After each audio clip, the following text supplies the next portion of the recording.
வணக்கம். இன்னைக்கு ஒரு முக்கியமான விஷயத்தை பத்தி பேசலாம். அது வாக்குறுதிகளையும், குணநலன்களையும் பற்றியது. People with good intentions make promises, whereas people with good character keep them. நாம இன்னைக்கு பார்க்க போற இந்த கோட் என்ன சொல்லுதுன்னா, நல்ல எண்ணம் உள்ளவர்கள் வாக்குறுதிகளை கொடுப்பார்கள். ஆனால் நல்ல குணநலன் உள்ளவர்கள் அவற்றை நிறைவேற்றுவார்கள்.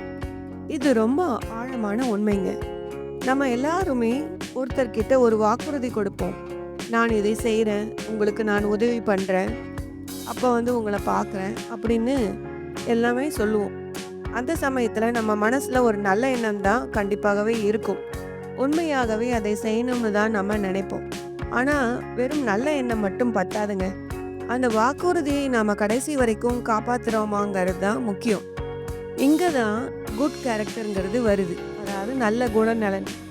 ஒரு நல்ல குணநலன் உள்ளவர் அவர் என்ன சொன்னாரோ அதை செய்ய முயற்சி பண்ணுவார். அவருக்கு ஒரு வேலை வந்தாலும் கஷ்டமாக இருந்தாலும் கொடுத்த வாக்கை காப்பாற்றணும் அப்படின்னு நினைப்பார். நிறைய பேர் பேசும்போது நல்லா பேசுவாங்க, நிறைய வாக்குறுதிகள் கொடுப்பாங்க, ஆனால் செயலில் காட்ட மாட்டாங்க. அப்போது அவங்க மேலே நமக்கு இருக்கிற நம்பிக்கை குறைஞ்சிடும். ஆனால் யார் ஒருத்தர் தான் கொடுத்த வாக்கை காப்பாற்றுறாங்களோ அவங்க மேலே நமக்கு ஒரு பெரிய மரியாதையே வரும். அவங்க தான் உண்மையான நம்பகமான ஆட்கள்.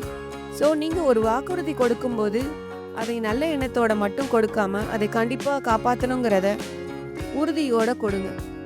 உங்கள் குணநலனை அதுதான் வெளிப்படுத்தும். இந்த நல்ல சிந்தனையோட உங்கள் நாளை தொடங்குங்க. ஒரு இனிய நாளாக அமைய வாழ்த்துக்கள். நாளைக்கு வேறு ஒரு நல்ல விஷயத்தோடு உங்களை சந்திக்கிறேன். நன்றி.